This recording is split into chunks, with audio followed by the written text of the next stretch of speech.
Hello and welcome to Take Your Time, a Persona 5 Royal in real-time podcast where we play along with Persona 5 Royal in real time according to the in-game calendar as it relates to the real-world calendar, which are essentially the same in the way the calendars are presented, but in the year we're recording this are off by one day, but we figured that math out. It was this great mystery that we had to solve, but we didn't have an incredible detective like the one Sherlock Holmes to solve it for us. No, and in fact, did you know that Sherlock Holmes is in the public domain, and so people can make adaptations of it without having to pay anything, and they can make an adaptation like the hit Fox medical drama House. Hello everyone, I'm your host, Jonathan Dornbush, for this 50th episode of Take Your Time. Wow, you just went all out for that one, didn't you? I did, and I've only had like half a cup of coffee, so who knows what happens when I finish my coffee during this show. Before we get any further, I'm joined by Tom Marks. Tom, hello. You went to Sherlock Holmes, and I was like, this is not the disgruntled detective I was expecting. Oh, okay. Yep. There we go. Mm-hmm. Is that true? Is that actually an adaptation? I think I heard it on a podcast recently. I don't know, but it makes sense because Wilson is his companion, like Watson. So, yeah. You know, okay. It works. I buy it. Anyway, hello everyone, and welcome to our Persona 5 show. If you're just joining us for the first time, you picked an interesting one to join in on because we are talking about the end of Persona 5 Royal. It. We did. We did it. After literally nearly a year of talking about this game, week by week, we are here. We're at the end of Persona 5 Royal. And so we'll have the finale of the game to talk about. We've got some comments from last week's show. Thank you to everyone who tuned in. I saw a few newcomers to the show as well. Hopefully you jumped back and started from the beginning and didn't just jump to the end. But if you did and you've played Persona, well, I guess there's no spoilers, but, you know, we're going to spoil the end of the game on this show. So we've got all that housekeeping and everything to do. But before we do, I do think before we get into any of that, we should address, like, hey, this is the end of Persona 5 Royal, and people have been asking, what happens to this show? Does it just, Thanos snap, disappear into dust because Persona 5 Royal has ended? I think if that happened, only one of us would disappear. That's true, and I don't have the special effects budget to make that happen. So, one of us just needs to drop out of the frame. But no, this is our final Persona 5 Royal focused episode. We're not stopping Take Your Time. It is not ceasing existence. We have hinted about it and talked about it over the last few weeks. We aren't jumping immediately into Persona 4 Golden, as some people have asked and hoped for, though, that may be a potential in the future. What we're going to do is we're going to take a short break because, our lives have things going on in them. And we've got some stuff to do. But after that, later this year in July, sometime in late July, we're going to start a Persona 5 Strikers playthrough. So for those who don't know, Strikers wasn't developed in-house by the Persona 5 team itself. It was Koei Tecmo, I believe, did it. It was a collaboration. Yes. Yeah. But this is this one has some fun history for Tom and I because Tom has beaten and played through it. So again, it will be similar because I haven't played through it. I played through the first maybe 3 or 4 hours and then got busy. So it will be me experiencing the game for the entire first time. And what's fun about this game is it is essentially Persona 5-2. Much so that when they released one of the trailers for the game, Tom and I at work recorded a big conversation about how in one of the trailers, it shows Persona 5 2, and then the 2 gets knocked out of the screen and gets turned into an S for Strikers. It is that much of a sequel. Yeah, it is very much considered, based off the events of the game. But it is worth saying, obviously, we've been playing through Royal, and if you've been playing through with us, first of all, thank you for doing so. But if you have been, you've been playing through Royal. Persona 5 Strikers only is a sequel to Persona 5. Now, of course... Yes and no. It is just basically a sequel to Persona 5. You don't need to have played Royal, but it also, if you just pretend like they just ignore everything in Royal rather than pretend it didn't happen, then it could work for either game. Fair enough. It doesn't need Royal, right? Yeah. That's more so what I was leading to, was just it doesn't take the Royal content as things that have happened. It doesn't address, as far as I know, it doesn't address them. It doesn't dive into them. It just doesn't mention them. It doesn't say they never happened. It just is we don't have to bring up Sumire. She, who knows? It's like that She's when they in training camp. It's like when they don't mention that an actor or an actress switched on a sitcom and they just move on from it. They just happen to go away for a little bit. But yeah, so that is the case with Strikers. So don't worry, you won't be lost if you've only played Royal, I don't think. But Or the base game. Excuse me, yes. Or I mean, if you've listened and played Royal and been wondering, like, where's all the Royal stuff? Yeah, it won't be, like, don't worry about that. But we're going to do that in late July because the game starts in late July. Correct, Tom? Yeah, so the first date, depending on how you want to count it, is either July 23rd or 24th. So we'll kind of aim around there. The funny thing is that July 24th in the game of Strikers is a Monday. And for us in the real world, it's a Sunday. But that's the same day switch as this game. So we're having the same problem. So we're going to have the exact same problem despite the fact that this should have been in universe the next year? So it should have lined up for us with Strikers, That's but then so they funny. changed it again? I don't know why. It makes me so sad. Calendars make no sense. Well, that's good to know, but it is also, we're saying, we'll talk about it when we're going to do an episode 0 again for that one, because Strikers doesn't take place in real time. It does occur over like a couple months. It's like takes place in the summer. It's like about a month, yeah. About a month, but it isn't, day by day as in the way that 5 is, and we're not going to, I think, limit ourselves to it. The game, if it takes place in about a month, we're not going to rush through it in a month because it's a pretty big game. So we'll go for a couple months. We are still going to take our time. We're still going to talk about it as we go and dig in deeper than you might on a normal, just like one-off sort of podcast or whatever. But yeah, it just doesn't make sense because the way that this game works, just spoilers, right? There are dungeon-y type things like palaces. I'm not going to get into the details of it for those who didn't know, but there are still those, go figure. And where they took place over a month in Persona 5, in Strikers, they sometimes take place over like 2 days, right? 3 days. And so it just doesn't make sense for us to try to cram all of that in. So we're still working with the format, but yeah, we know we're not going to go in exactly real time, but we're going to go more towards the pace of the game rather than the calendar. Yeah. So please look forward to that. We're really excited to do it. I'm really finally excited to play Strikers. I think, it's funny, after this is my second playthrough, Tom, I know it's your third, and, we've joked about maybe you'll take a little time off before your next P5 playthrough, but it has made me, like, it's so rekindled my love of these characters in this world, and so to know that there is a whole extra 50, 60 hours of story content with them that, from your perspective, obviously we'll get into it, but from what I hear is a pretty good story with this group. Yeah. Should be a really fun opportunity to continue this journey with them. And yeah, so those are our short, like, near-term plans for the show. We'll be back in July. We'll be taking a little bit of a break. Feel free to go play another Persona game in the meantime. Like us, continue to wonder if they're ever going to port any of the older games. I guess, we'll leave the door open, Tom, and I'm not going to sign you up for this if you don't want. If they announce Persona 6 in like a month, maybe we do an emergency episode or something like that. But for now, that's the plan. So this is our last Persona 5 Royal related episode and our last P5 episode for now, but it is not the end. We'll leave things open-ended, much like the ending of the game does. But before we get to the ending of the game, we do have some housekeeping to do. And Tom, let's start with the pop quiz answer. Yes, my extremely hard pop quiz answer from last week, which is, what is Mishima's first name? Obviously, the only person in the comments who got it correct was John Smith, who said, Mishima has a first name. Futaba told me he was just some NPC, which is correct. That is the correct answer. There Congratulations. No, a bunch of people got this correct. Amy, Thomas, Elek, Matt, Lauren, lots of folk got it. There were some funny comments that I wanted to read out, or some good comments. Amy said, so the name is Yuki, spelled with 2 U's, and Amy said, I remembered because in the Japanese anime and games, characters are often given names with a pointed meaning, and Mishima's name stood out to me for its irony because Yuki, with 2 U's, spelled in English, obviously, is Japanese for courage or bravery, and he struck me as a bit of a coward. And I don't put it past, the developers to have done that intentionally, right? Oh, 100%. When there's when every Velvet Room Attendant is related to Mary Shelley's Frankenstein, like, yeah, they probably... Right. Right. There was intention.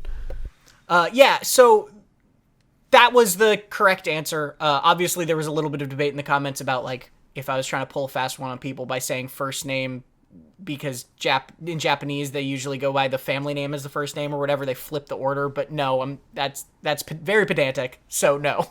But, yes. I don't know if Thomas said that, or sorry, not Thomas, Elex said that they only knew it because they used a confidant guide. I don't actually know if they ever say Yuki in dialogue, because they do say it when you go to the confidant screen, but I don't know if anyone in the game actually refers to him by his first name at any point. I think you would have to look it up in the confidant screen or something like that. Maybe some of the bullies at some point, but maybe that is the only time I could think it would happen.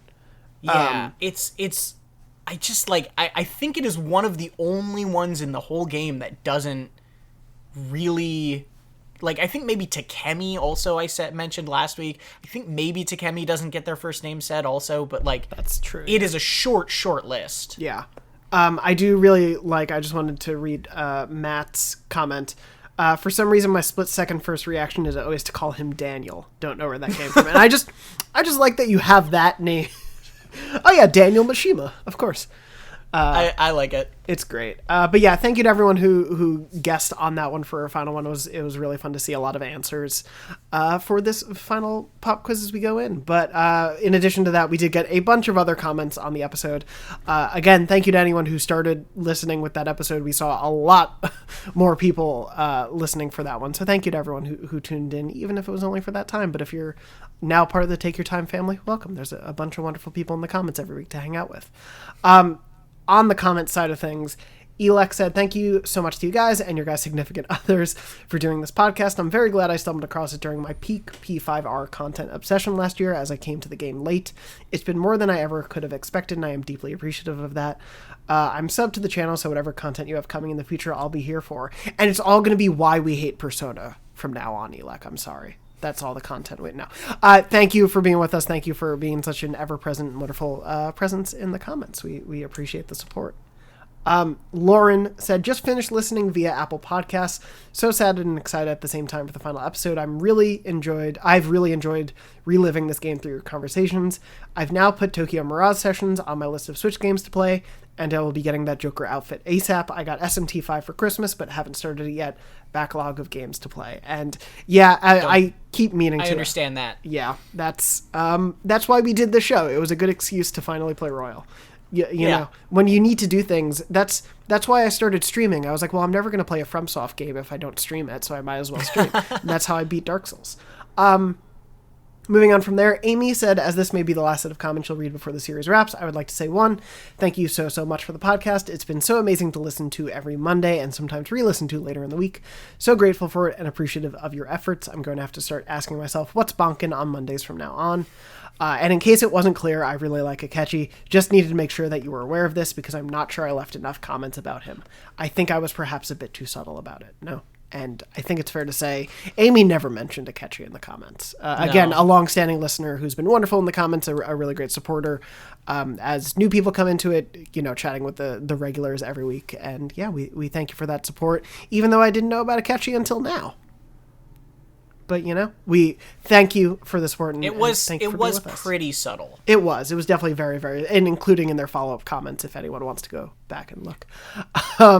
Other than that, though, again, thank you to everyone who was commenting. So, again, even still 49 episodes in, a few people being like, don't know how I got here, but I'm going to listen to all of this show now. So thank you. Thank you for joining us. Thank you for being with us. We've really, really loved doing the show, and we are, I'm happy to be at the end because I get to finally see the end of Royal, but I'm also very sad that the end of this sort of adventure for now is over. It's bittersweet. I mean, I'm not going to lie, and I know you have an email as well to read, but I finished the game, and the credits were rolling, and I was like, man, I'm not Barrett Courtney, so I'm probably not going to play this game again anytime soon. I'm going to take a break from it after playing it for 50 weeks straight, right? And I really love Persona. Like, I can't think of another 100+ hour game that I have beaten 3 times, right? Like, I'm personally, like, in my gaming habits, I don't usually replay games. Like, I have a few games that I've replayed a couple times, but usually they're smaller, right? Like, I've beaten Celeste 7,000 times because that game is pretty short. If you know what you're doing, you've beaten it before. This isn't a game where if you know what you're doing, you can finish it quicker. Like, I checked my times. My first Royal playthrough was 143 hours and 45-ish minutes, and this Royal playthrough was 141 hours. So it was like basically just 3 hours. 3 hours is nothing in that scope, right? Like, that's half just of long. a day in a palace, maybe. Yeah. Yeah. So it's a big game, and I have loved playing it, and it's bittersweet to be like, oh man, this kind of constant companion every week for the last 50 weeks is going to be ending. So it's bittersweet for us too. Yeah, it is definitely weird to. I also don't really replay games. Unlike you, if it's longer than 10 hours, I probably have not replayed it recently. Like I especially newer games. I used to replay when there were fewer games to play. I would replay old Crash Bandicoots or Spyros or Mario Brothers or stuff like that all the time. But now there's just too much to play, and I'm always jumping from one thing to the next. So to be able to replay and re-experience this world and kind of cement how much I love it, and also to play it in this style. Like, I do really think, as we've joked on the show, it's a strange way to play a game, but I do think it made me appreciate it on a level I wouldn't have had I just blitzed through it again. And so I'm glad that we did it. Again, not that that's wrong to, as our good friend Barrett Courtney will do every couple of months, but to each their own. Exactly. I'm really glad we played it this way. I'm really glad we have had this experience, and I'm really glad we met so many other Persona fans who have enjoyed this very, as Barrett has called it, longest spoiler cast in the world. So with that all said, I think it's time to get into the events of March 13th through March 20th. So I have a terrible confession to make to kick things off. Oh no. For 50 episodes, no, excuse me, for 49 episodes. 50 technically including episode 0, but yes. Anyway, for a lot of episodes, we have not made a mistake with the calendar. I made a mistake last week. Yeah. March 13th was last Monday, or last Sunday, or whatever. We should have talked about March 13th last week, and we didn't. Yeah, I noticed that as I was playing. I loaded up the game this week, and it went to March 13th, and then my fiance went, wait, shouldn't you have talked about this last week? And I went, oh no. I mean, hey, that's a pretty good track record if we got, 49 episodes through before doing that. Literally the last week, the last possible day we could have screwed it up, we screwed up. Mm-hmm. Yep. Yeah, we did. I don't really mind as much because last week was a fun sort of offshoot with Andrew. Yes, and this week we get to talk about White Day all at once. But like, oh my God, I can't believe I did that. It's the funniest thing. The timing of that could not have happened better. The stupidest part about it is because of the way just like months work, because we're human beings who have existed in this world before. February 28 only has 28 days, which means we knew that Valentine's Day, February 13th and 14th, got cut off between 2 weeks, and because there are only 28 days in February, we would know that March 13th and 14th would have the same thing happen, and I did not realize it. I'm gonna blame, first of all, you, and then secondly, it's just been a busy time, man. It's okay. Life happens. It's all right. I forgive you. Someone won't forgive you. Someone will be extremely upset with you, but I forgive you. Someone has been waiting since last week to be like, you should have talked about the first day of White Day. And you know what? They're right. They are. They're right. Yeah, that is an actually I will be totally fine with. Well, so let's make up for it and quickly talk about March 13th. Yes. Because as you said, we do get to talk about things in totality now. Yeah. So it is a quick day, to be fair. It is one of those things where, like, if you are kind of going through the events as you are for the second time, I guess, for Royal, it can kind of meld together. But March 13th starts off, and Sojiro, basically, you're just chilling. You're trying to be like, it's my last few weeks here. Just You're doing work. Just trying to put in the days, counting them down, getting through it all. And Sojiro's like, you ready for your big day tomorrow? And Joker is like, oh no, what have I done? Yeah. And you don't have a date plan for White Day because you are supposed to take out I guess it is the person who you went out with on Valentine's Day, right? Yeah, you're supposed to return the affection or the gifts of Valentine's Day back. Yeah. Which I like as a balanced thing because it takes any pressure off of one person in a relationship to put out all of the effort on a day that's just created anyway to make money for Hallmark. So it's cool that exists. I think it's something I was not aware of before this game. But anyway, you're in a panic because it's tomorrow. You haven't made plans. You're just trying to live your life. And Sojiro, smooth as he is like, don't worry, buddy. I got you. And he lays out a plan for you of how to have a date. And he's just like, cool, smooth operator Sojiro. It's great. It's really good.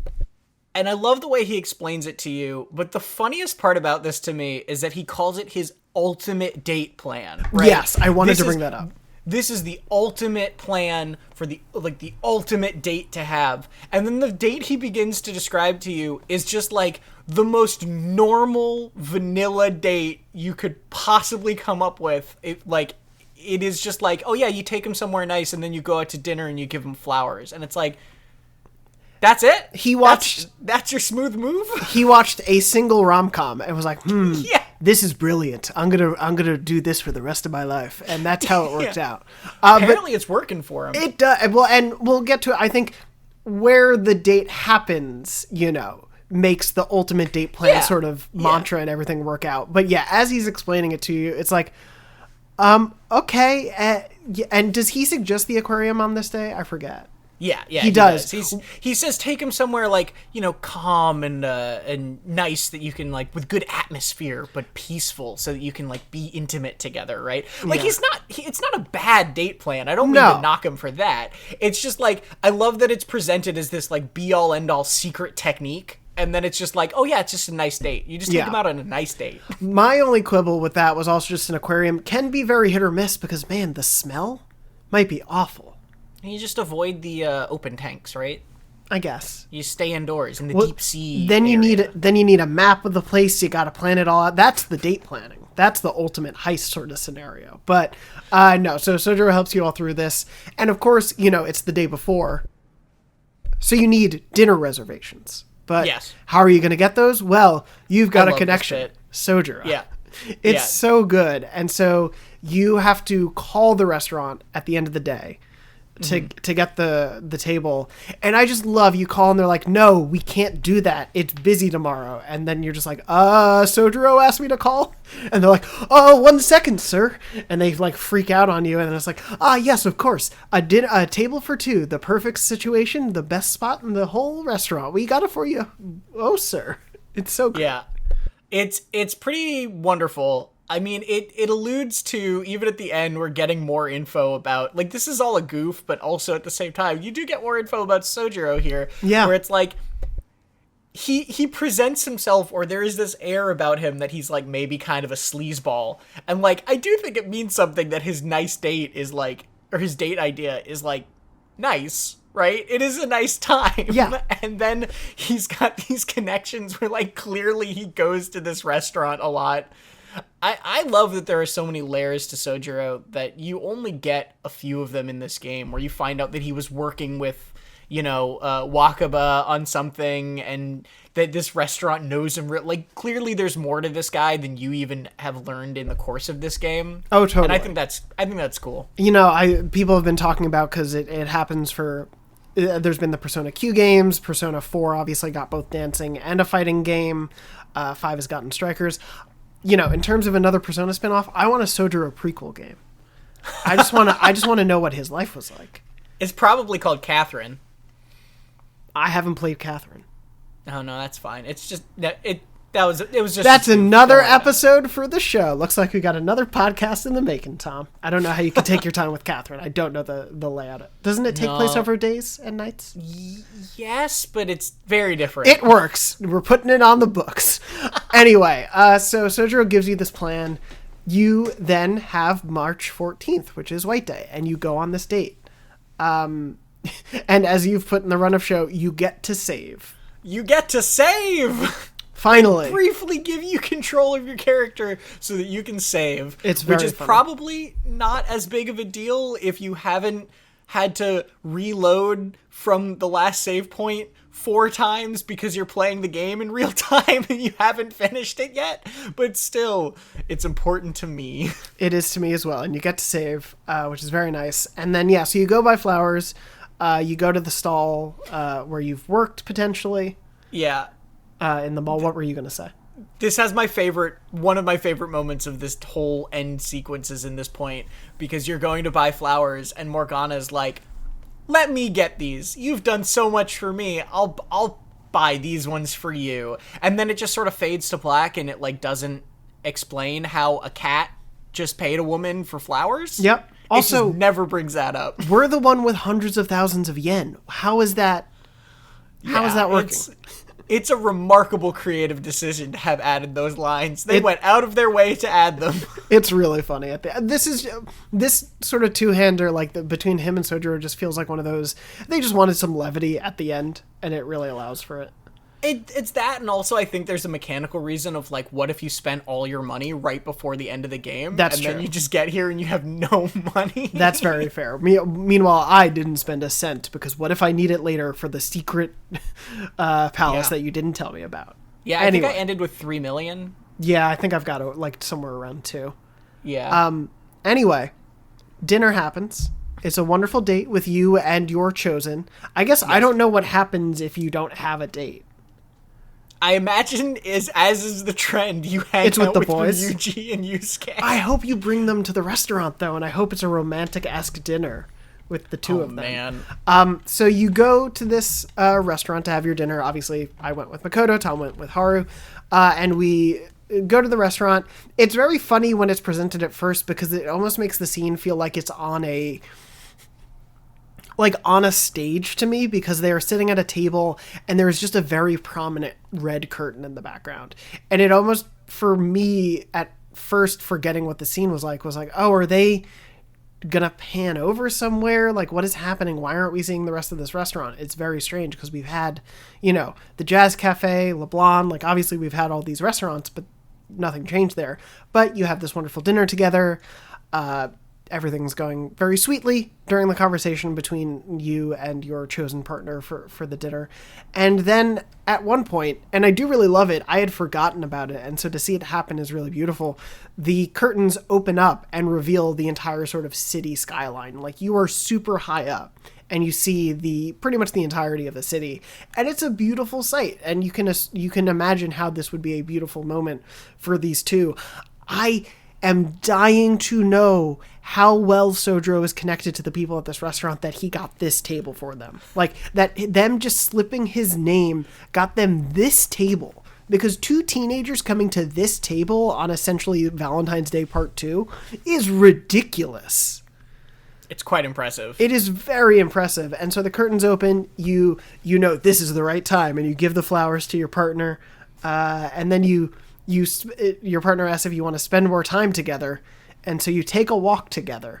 It's all done big air quotes on that walk. A lot of the, are you busy after this? We should spend more time together. Wink, wink, nudge. It's very like one of those scenes, but yeah. By the way, I did do a quick search. It looks like there is no white day if you didn't. Oh. It's only if you went on a date with someone in the.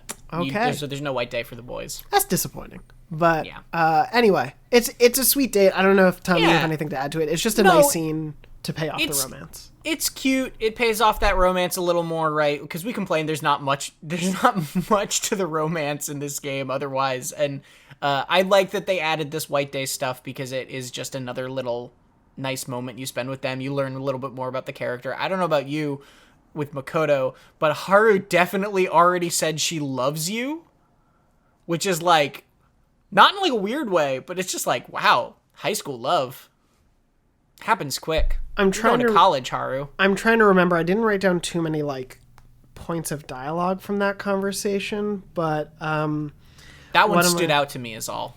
Oh, another thing that stood out to me from that day, I did write a note. We call up Makoto, you call up your date earlier that day after you've paid for the flowers, like unannounced, not having hinted at plans.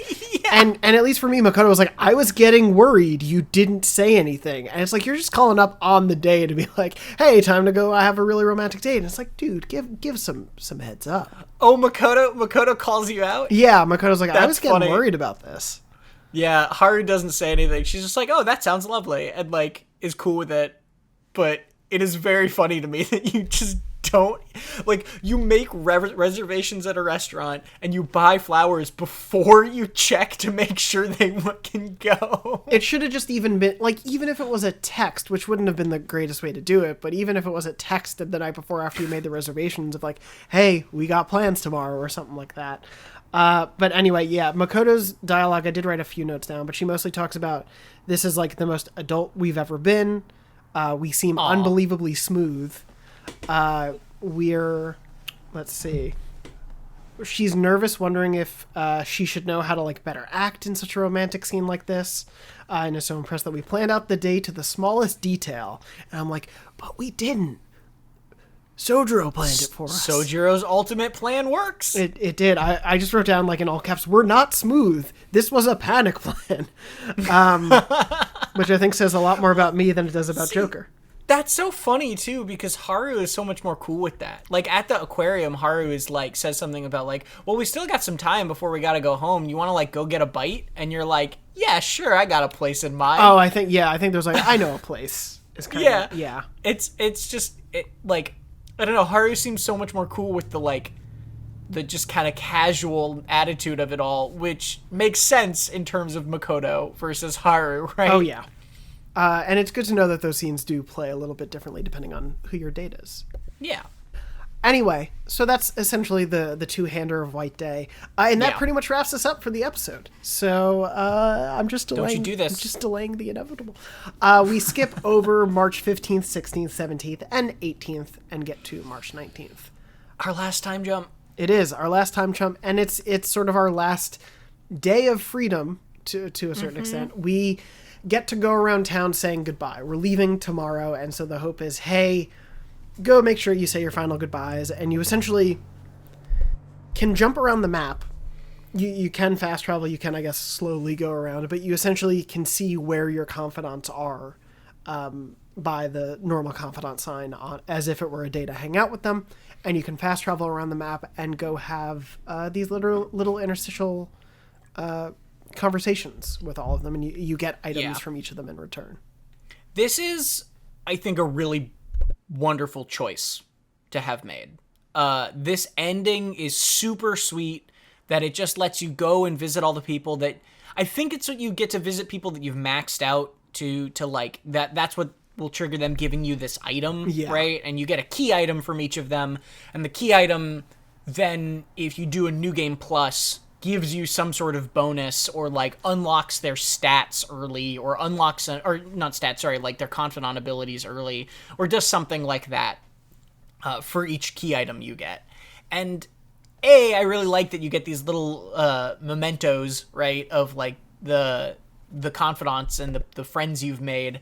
And B, I like that it carries over into New Game Plus, but also I just like this idea of this game giving you a moment to just have control, to wander around the town one more time and talk to people and see all the little things and hear little conclusions to stories here and there and hear people talk about their future. It's just a very, very nice way to do a finale send-off that is without it being just a cutscene, right? Yeah. This could have just been like one sort of structured dialogue thing after another that you don't get control over. And the fact that they let you walk around and do this at the end is really, really, really nice. Yeah, I think it's a great touch that you are given the control of that, because it does place this matters to you as the player. It's not that the game telling you all of these conversations matter, because you can skip it. Like, you could just say, well, I'm done for the day. I don't think you have to talk to everyone.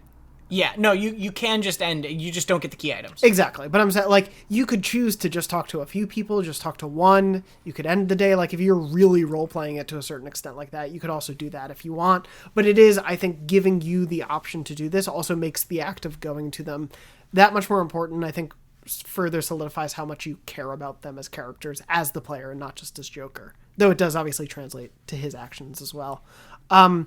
I like nothing I think from any of these scenes is super, super stand out in terms of revelations or, surprise. I will say the thing for me that stood out is when you go talk to Makoto in the subway, you can barely hear her for half the time.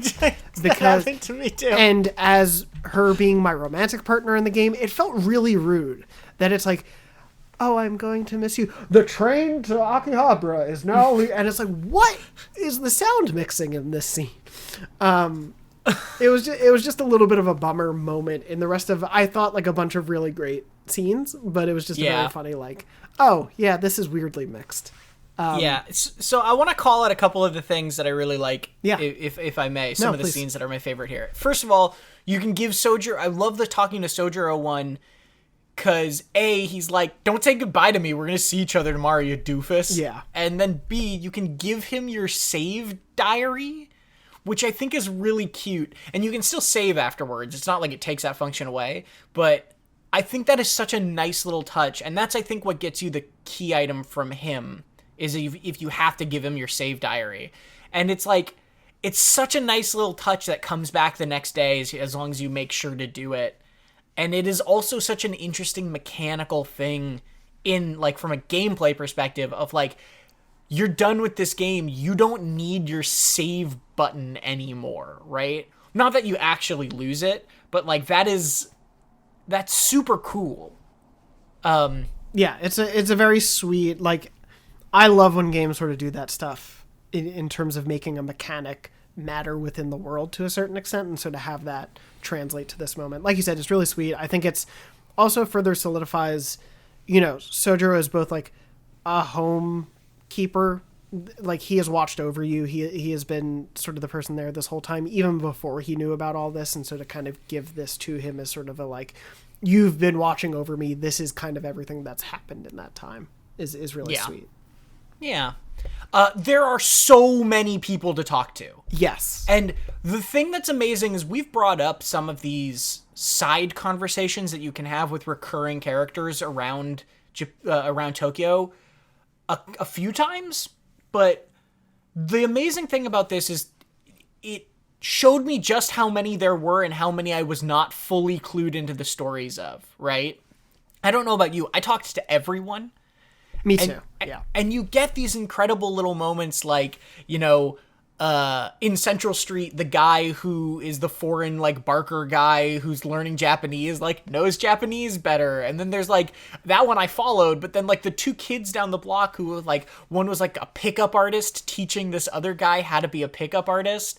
And then, like, the payoff of that one is that the pickup artist has never had a date, and the novice has, like, actually been going on dates. And, like, I didn't follow that dialogue at all, basically. But there's the payoff of that story for you if you've been following it across 140 hours. I had a moment like that on, I think it was Central Street, was the first time I talked to someone who was just like a speech bubble, not one of the confidants, and was like, oh, we're getting all payoffs. Okay, I did not realize that, because I definitely didn't do that the first time around. And that's such a cool, awesome touch as well, because you've brought them up for some pop quizzes and things, and it is a thing we haven't harped on too much, but it is such a cool little aspect of this game that I definitely missed a lot, and if I ever do a New Game Plus run, I'm probably going to pay a lot of attention to that stuff. Yeah. There's people on Central Street that's like the bully that Mishima saves is there. If you go to Kichijoji, you can talk to the dad and the son, which is the dad that you're constantly trading items, or you can trade items with in the alley. And then the little boy's like, I only asked you for all of these items because I wanted to spend more time with you. And he's like, aw, son, that makes me so happy. And then that one, he actually stops and he looks at Joker and is like, hey, it's you. Thanks, man. I really appreciate it. And it's like the first time that they, like, directly make that connection, and, like, one of those people directly talks to Joker like that. Yeah. Which is really cool. Also in Kichi Joji is you can see Shibusawa, who is Maruki's friend. Oh, yeah. Yeah. And he'll be like, yeah, I saw Maruki the other day, and he looked really, like, distraught and was talking about how he had to make up for his sins or his, like, mistakes or whatever. But he, like, looked fine, I guess. And, like you get payoff of Maruki there. Yeah. One of the saddest ones is in Young and Jaya, Kotaro the dog has died. Oh, yeah, yeah. It's so... Oh, God, that one's heartbreaking. Yeah. There's also weird ones, like you can go to the art museum and talk to the patron of Yusuke. Okay. And you can go to the beach area and you can watch a photo shoot of Mika, who is the rival model of An, and she's, still a jerk. That's why I mean, I think this is also a good thing of like, hey, if you didn't see any of these and you want to, hopefully you saved on that last moment when it let you save, because that's almost worth going back for. There's really just cool. tons of these things. Yeah. And then the one I really want to mention, because it is heartbreaking. Did you go back to the jazz club? I did not, no. Oh my God. I almost cried. Oh, wow. Okay. It is... Let me pull up a picture to make sure I get it right. It is emotional. Oh, man. It is emotional. That's shocking. Okay. So the jazz club owner... Mm-hmm. Skip ahead 2 minutes, anybody who wants to watch this themselves, but the jazz club owner basically is like, oh, hey, I haven't seen you around in a while. Wait, aren't you friends with a Ketchy-kun? And then the two dialogue options you get are really messed up, because one of them is ... I don't know, and the other one is I'm afraid not. And those are the only choices you get. Damn. With him asking, aren't you friends with a Ketchy? And then the guy's like, man, I haven't seen a Ketchy-kun in a while. I hope he's doing all right. He used to come by all the time. And then you're like, hey, he's like, hey, make sure if you say hi for me and I wish him well or whatever if you see him again. And then you get a little like internal dialogue thing that's like, but Akechi is, and then it's like, wait. And then you say, I've reached, like, I still have his glove in my pocket. Like, our promise isn't done yet. And then you can tell the barkeeper, like, I'll let him know. And, like, it's so sad. It's so sad. Oh, my God. You have his glove in your pocket still. That's amazing. Oh, my God. God. It is, like, heart-wrenching, that wild. conversation. That's wild how much really great stuff is just, buried in there if you don't go looking for it. But that's so... Oh, wow. man. It is genuinely heart-wrenching, that whole last interaction with that jazz club owner who was like the only guy who remembered Akechi and was asking you about him, like worried about where he was. That's amazing, man. It's brutal. Well, now I'm sad. We'll have more to discuss about that in a second, though. Yeah. Yes. The only thing that also stood out about this whole thing, which also gets resolved the next day to a certain extent, is like, it is once again very weird that Sumire is nowhere here. Yeah. Like, very, very odd choice to do what they did here by putting her in, we'll talk about the final cutscene, but putting her in the final cutscene rather than this, like, saying goodbye to everyone. I was bummed by that. As my first playthrough, it was, I think we've talked about it. Of the royal trio who got the more of the focus, I think I cared about Akechi and Maruki more by the end. But I did still really... It's not like I didn't care about Sumire. It was just like, of the three, that's sort of the ranking for me.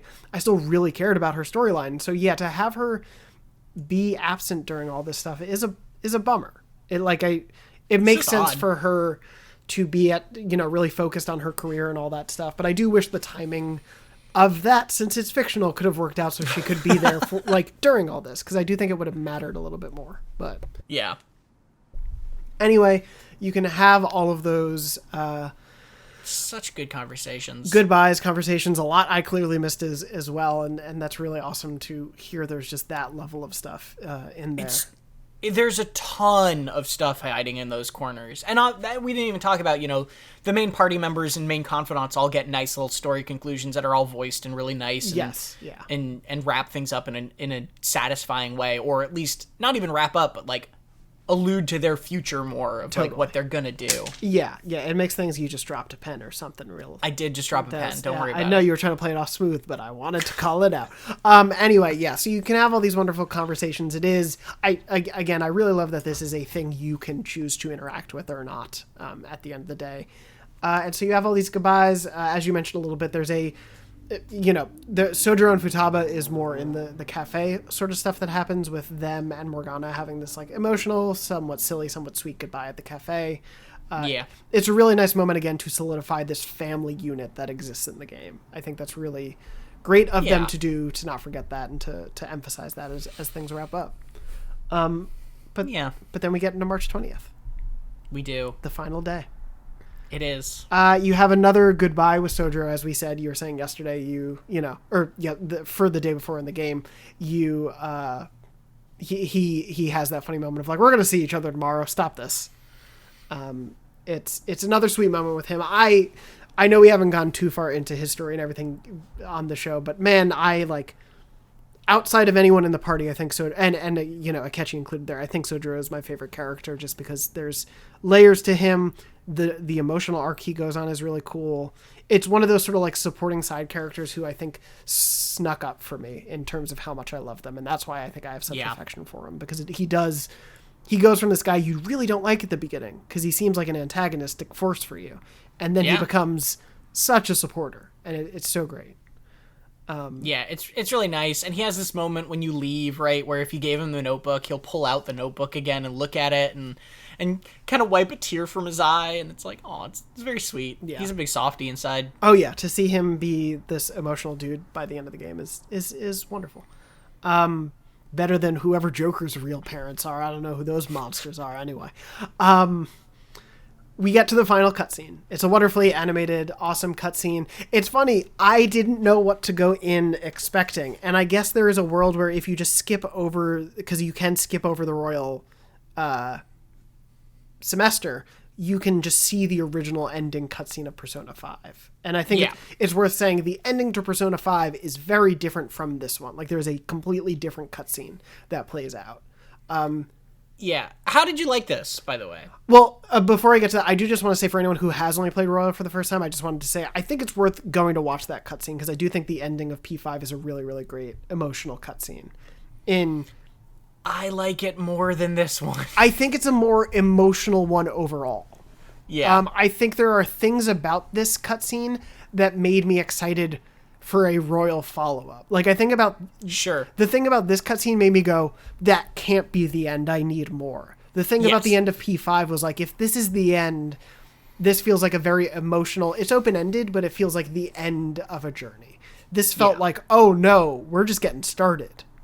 Mm-hmm. And so for me, that was... Yeah, I think that's fair. Like, on a plot, cliffhanger sort of wise, this cutscene made me go, okay, give me a Royal -2 now. But the other one made me go, oh my god, this group I'm in love with. I think that I think the ending of P5, and I don't want to spoil it for people who haven't watched because I do recommend going to watch it, but I think that ending feels more almost like an anime ending scene of like the group being together, the journey ending, and kind of all this happening. This felt very much like it's really fun, and it's a cute cutscene in a lot of ways, and I think there's really good elements of it that I really enjoyed.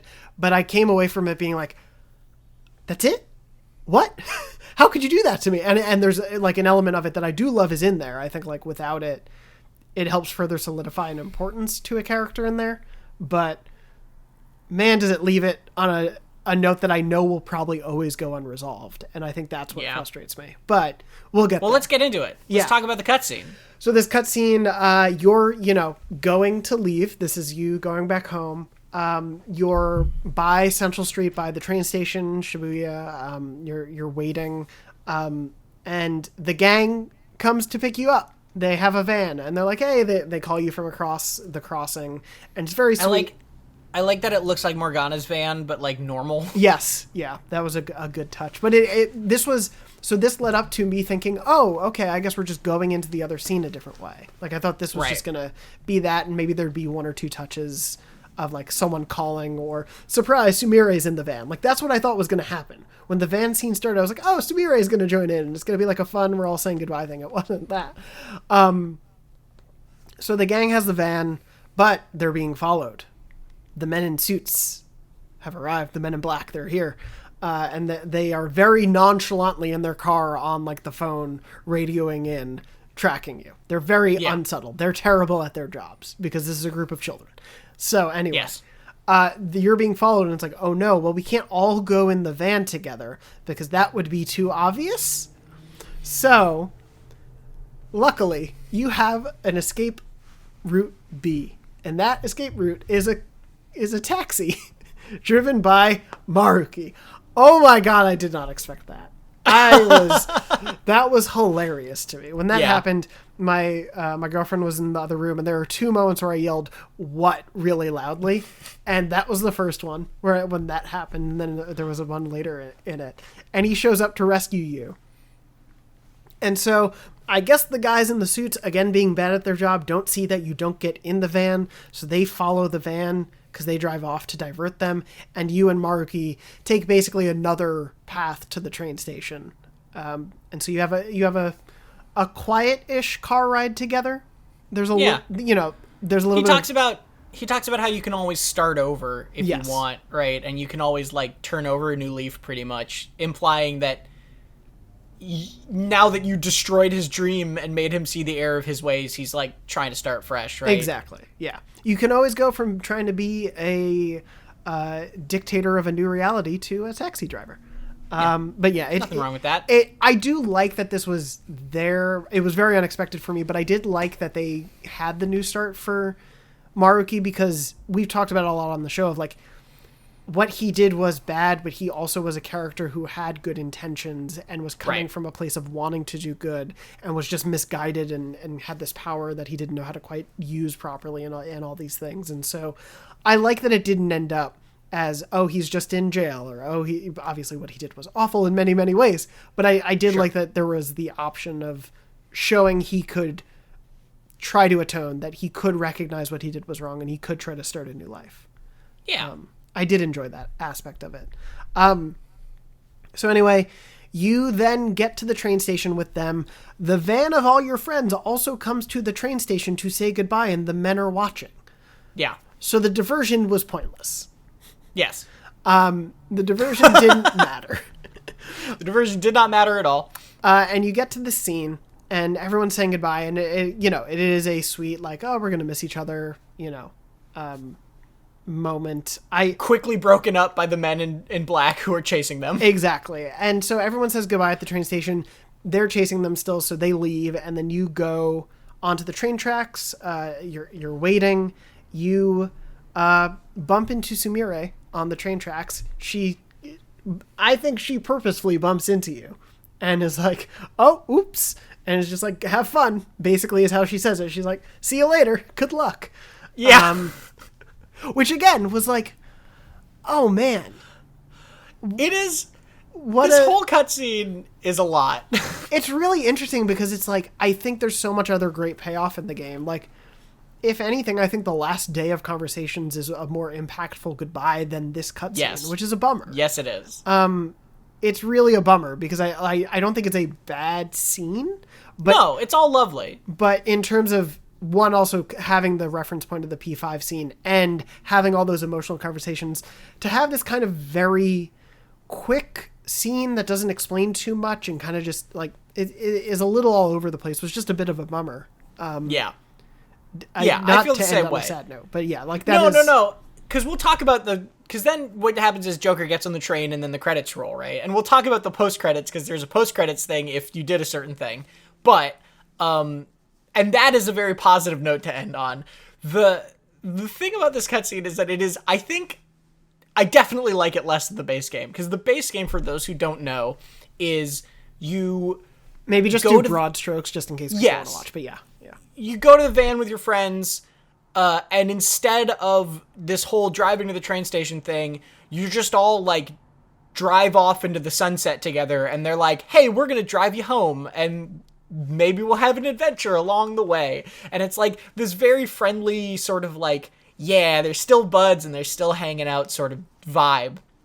And this scene is very different because you don't talk to your friends basically at all almost all the focus and attention is given to Maruki being there, which is a cool payoff, but also, like, it comes at the sacrifice of hanging out with the gang for that trip.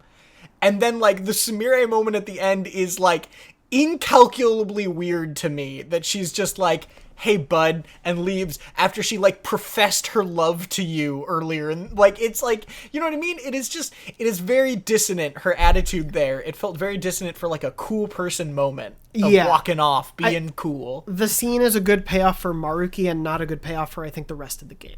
Yeah, exactly. And I like the Maruki stuff. I like that he's there. I like that he shows up. But it definitely comes at the cost of hanging out with Ryuji and Futaba and Yusuke and Makoto at this end thing, right? Yeah.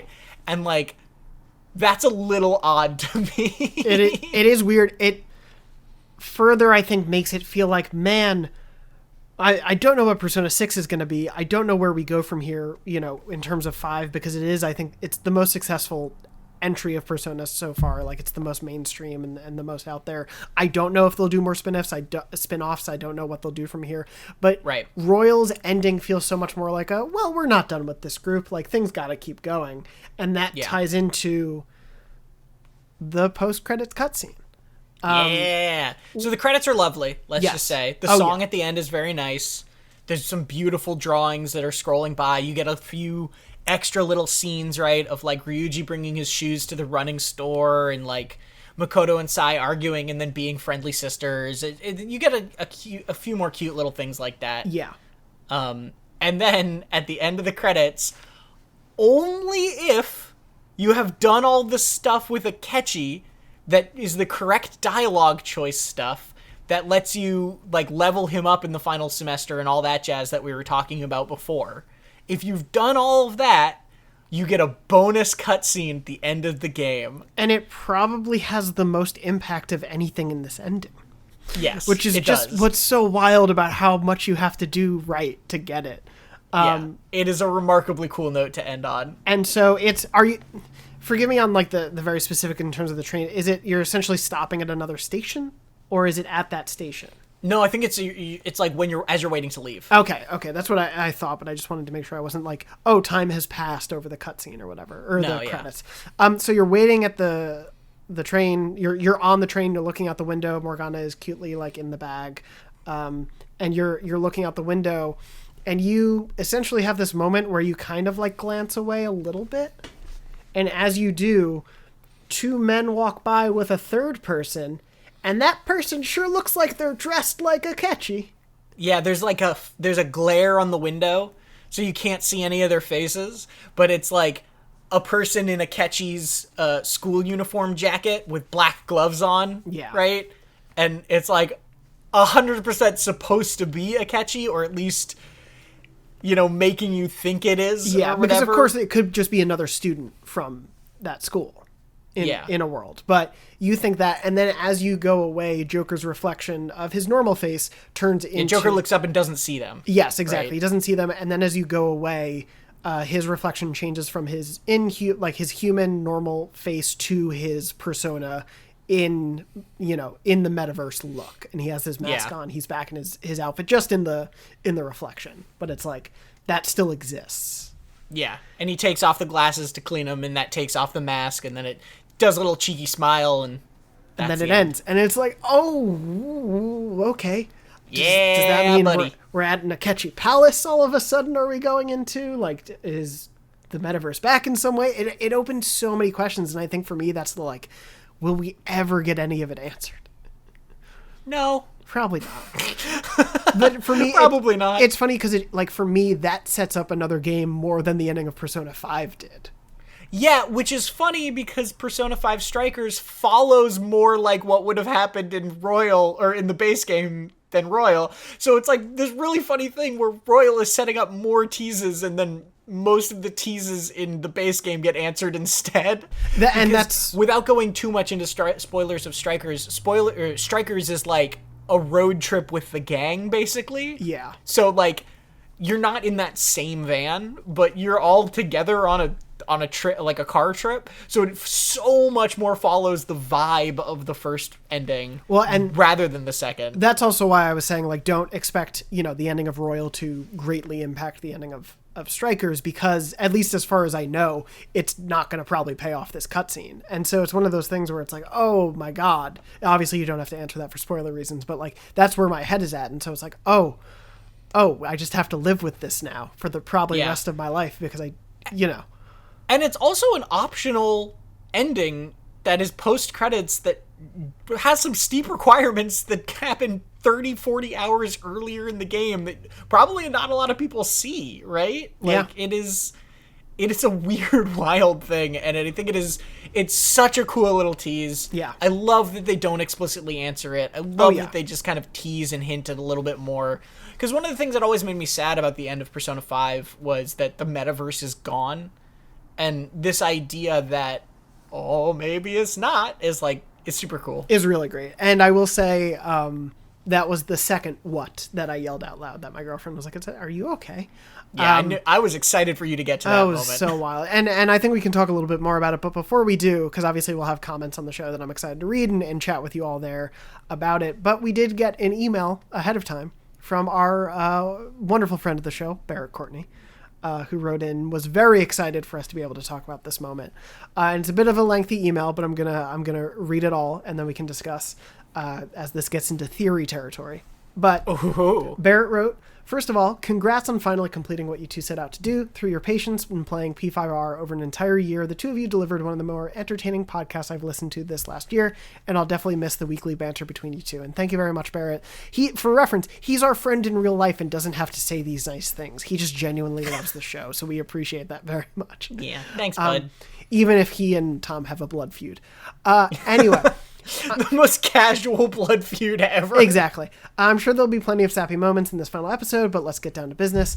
I'm sure the post-credit scene will be a hot topic on this final episode. I'm very excited to hear what you two have to say about our boy Akechi somehow cheating death and pulling one over on all of us when he should have died when we reversed Maruki's world. But what if I told you Akechi never died? Yeah, that's my theory too. Of course, in the conversation we have with Maruki, he says, also Barrett told me to do that in a Greg Miller angry voice.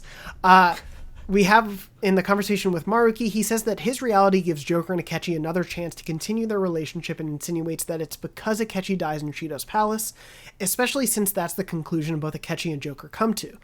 But Maruki himself never said that Akechi died, did he?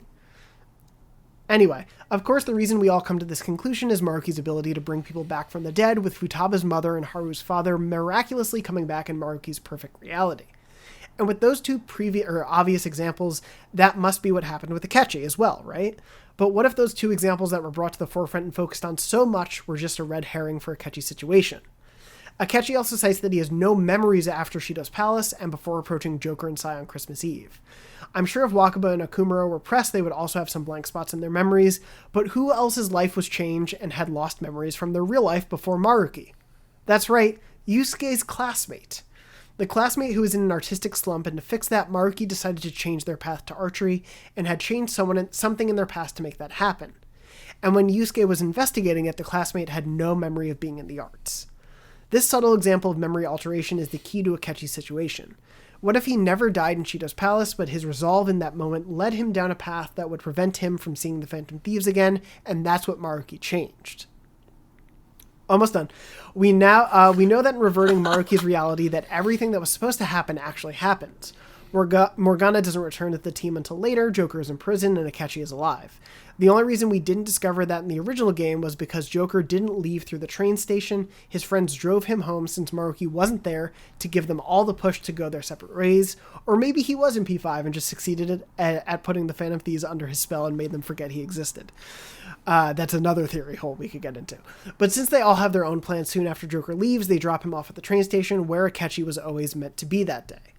With some unearthed deleted scenes from P5 insinuating Akechi's fate and the rumors of an Akechi-focused spin-off game, I have to assume that's what the developers actually intended with his story, and might be waiting to deliver the full punches with him that shows some of the story from his perspective and where he goes after Shido's palace in his own game. Thank you for coming to my TED Talk. Join me next week for a full breakdown on how House MD was the true groundwork for the modern Persona games. Barrett. Yeah, I think all of that was the ravings of a madman. No, I think he's not wrong. He's probably not wrong. Or at least it's all good sound, like, fan theory, right? Like, it is all lines up. I think that you can even add what I said earlier about talking to the jazz club guy, of, like, Joker finding the glove in his pocket and then being like, our promise isn't done yet, is, like, Joker believing that he's still alive to a certain extent. You know, we talked about in the scene where Akechi and Maruki confront each other in the cafe before the calling card or whatever, that I was saying they never say Akechi is dead because then it would, like, shatter and it would happen, but, like, there are other reasons why they could have never said that in that moment, right? I mean, even if you ignore Royal, I think even looking back at the base game, they always sort of leave it ambiguous. You don't see Akechi die on screen, right? And Akechi even in Royal says, like, you think I would be killed by a shadow of myself? Like, what are you, crazy, right? Yeah.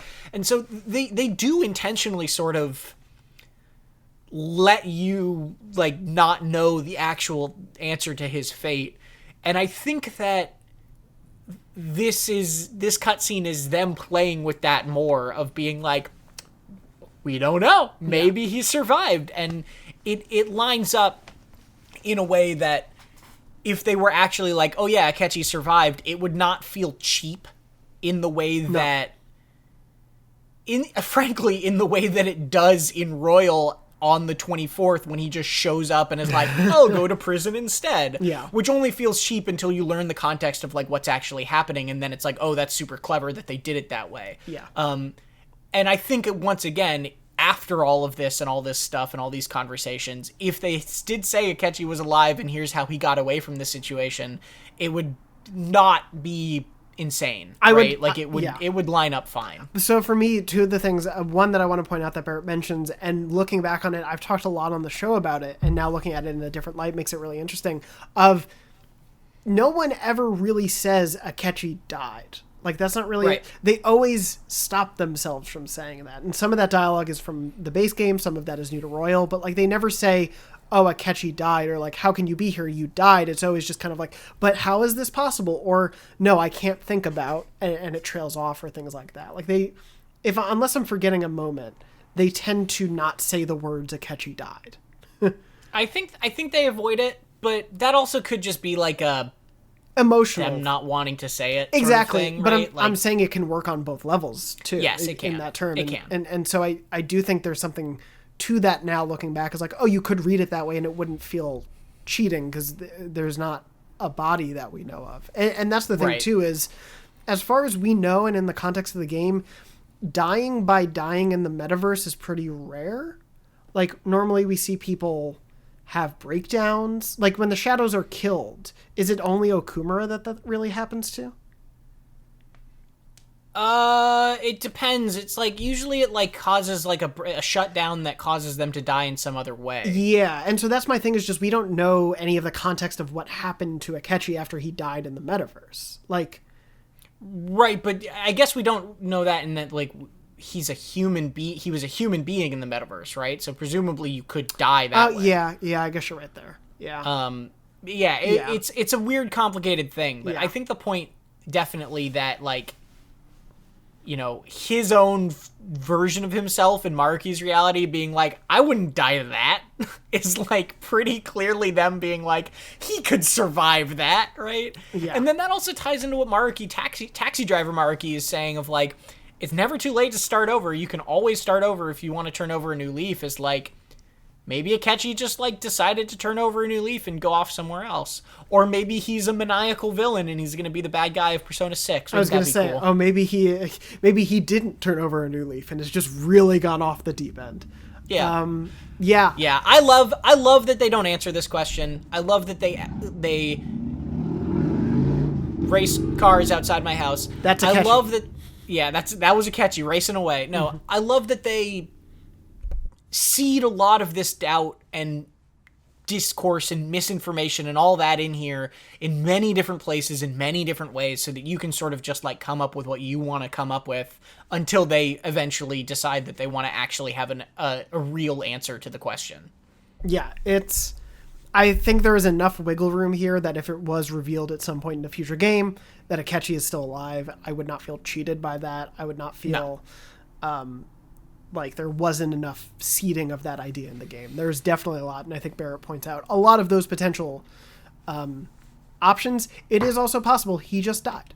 And, this is there to help cause this conversation. It is there to generate these ideas and these theories and whatnot. But if it's not, there's a lot of evidence that he could be there. And I think the final scene aside, like I said, it could have just been someone else in that school uniform. Yeah. But you're meant to think it's Akechi. And man, did I think it was Akechi.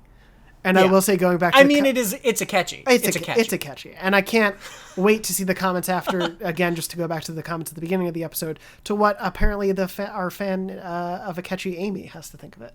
Yeah. Since this is the first time we know. But no, it's really, really exciting to see that sort of cliffhanger to it, even though I don't know if it's ever going to get resolved in any major way.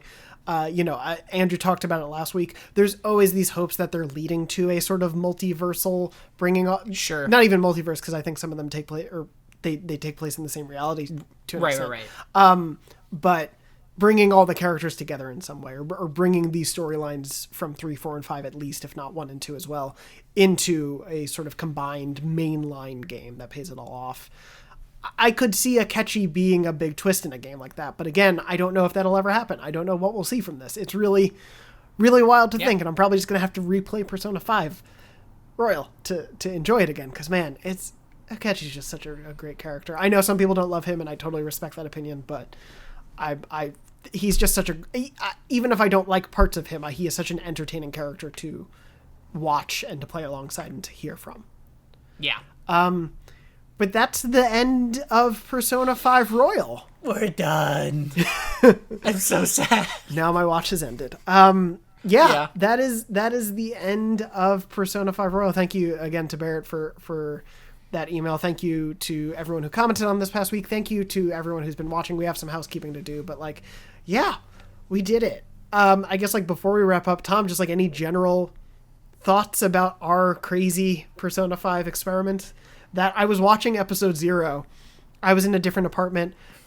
My beer was really bad. My hair was much shorter. Still looked just as tired. But it's very funny to be just about a year ago, we did this. We started this. I mean, this was a goofy, fun idea that we had, and I'm really glad that we did the whole thing. I'm really pleased that. I'm sad it's ending or whatever, but it makes me really happy that we decided to do this, and we did literally 50 episodes of talking about this stupid game that I love dearly. I appreciate everyone listening and watching. It's not a thing that, it's not the most impressive thing in the world, or it's not like we still just played a video game or whatever, but it was really fun to dig into. It was really, you don't often get the opportunity to really dig into a game in this much detail as this, and you don't often get the opportunity to play a game that has this much to dig into. So it was very, very enjoyable, and I'm glad we made it through. I'm glad everyone who joined us, and I'm glad people who are finding this, way down the line on their playthrough of Persona 5 Royal can treat it just kind of as a book club podcast, hopefully. Yeah, we started the show. It had been a long-running thing from before the pandemic of Tom and I being hey, we've never been playing Persona 5 at the same time, so we've never gotten to talk about the game as we're playing through it. Right. We should do that at some point. We were well, if we made a podcast, it's an excuse. It commits us to the act of that. It was basically started as an excuse for us to play the game together without any designs of anyone else watching it. We mostly put it out because we were well, if we're going to talk about it, we might as well. And it has been so awesome to have so many people follow along with us from minute 1, to jump in halfway through, to be listening start to finish, as Tom was saying, to have such a wonderful group of other Persona fans, both new and old, people who played the game for the first time while listening to this show.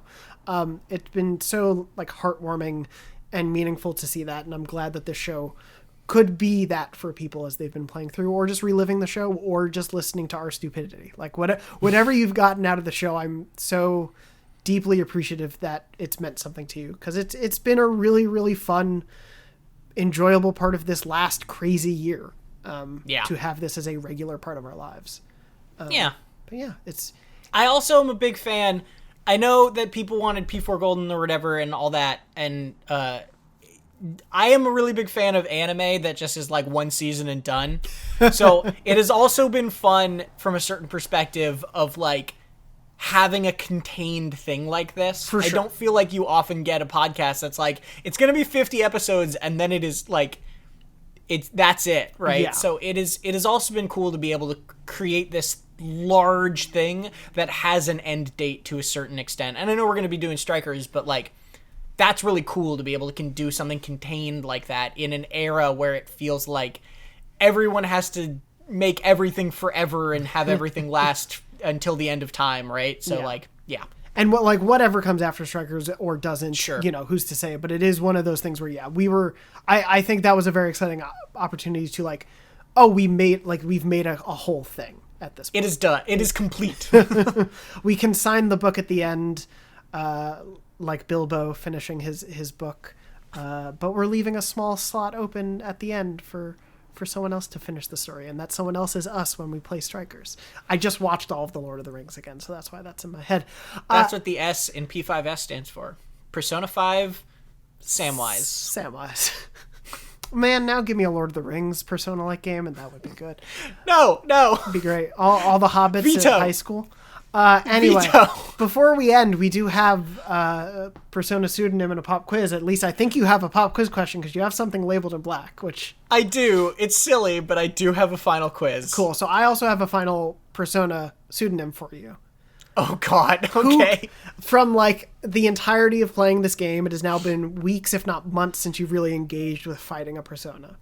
Uh-huh. So this should be fun. Who is the Pillager of Twilight? Pillager of Twilight? Mm-hmm. Okay, wait. I'm thinking about if there are any goofs. If this is a joke. It's not House. It's not Cuddy.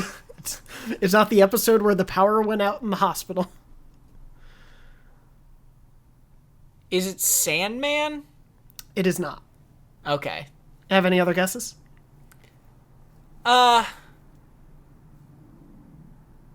Pillager of Twilight. I think anyone at home who's guessing this one is going to be very happy with it. I'll give you that.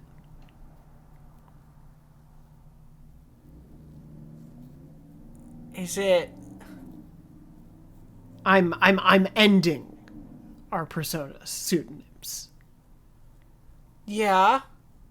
with a meaningful entry, if that helps. Nah, I got nothing. It's Arsene. Oh. Wait. Arsene has a thing? He is known as the Pillager of Twilight according to the Persona Shin Megami Tensei wiki. Dang. Yep. I got. Had to end on the first Persona. Because I was thinking that it might be like Arsene, but I didn't think that those guys had any. I didn't either, but I clicked on the page and it happened to say it, so I'm going with it. That's fair. But with that said, Tom, what's your final pop quiz question that people will have to wait months? No. I'm going to give the answer. I think it'd be funny if you wait until the Strikers first episode. It makes more sense if I give the answer now, so I am going to give the answer now. When Sojiro is giving you his ultimate date plan and explaining the ultimate date to you and how to set it all up, what music is playing? Wow, your eyes just got so wide.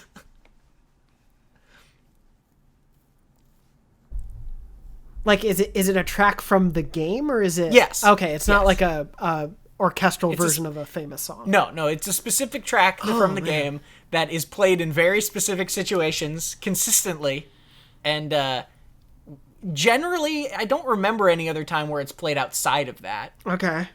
I have no idea. I don't remember at all. It is, and I'm not making this up, the quiz music. Oh my god. That's right. Why?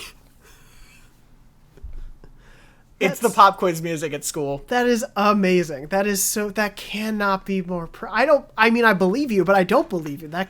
How is that so perfect? God. The perfect... It felt appropriate. It does. It's the perfect pop quiz answer is the pop quiz itself. Yes. Man, I that's think amazing. we've run out of stuff to talk about, though. Have we? Is it getting late? It is, unfortunately. It is. It's getting pretty No dark more outside. bonking here. Oh, that sounds weird in a different light. But no, it's true. Morgana is telling us to go to bed, so it is unfortunately time to say goodbye on this episode of Take Your Time. Tom, thank you so much, as always, for these last 50 weeks, literally, for joining me for this show. It has been a joy.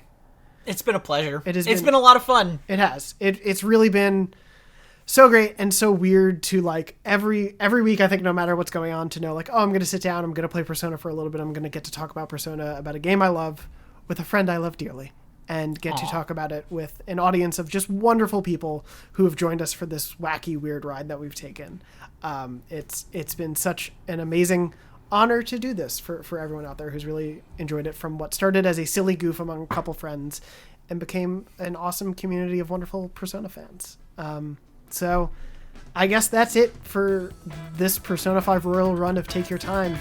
And until next time, nice to steal you. So long.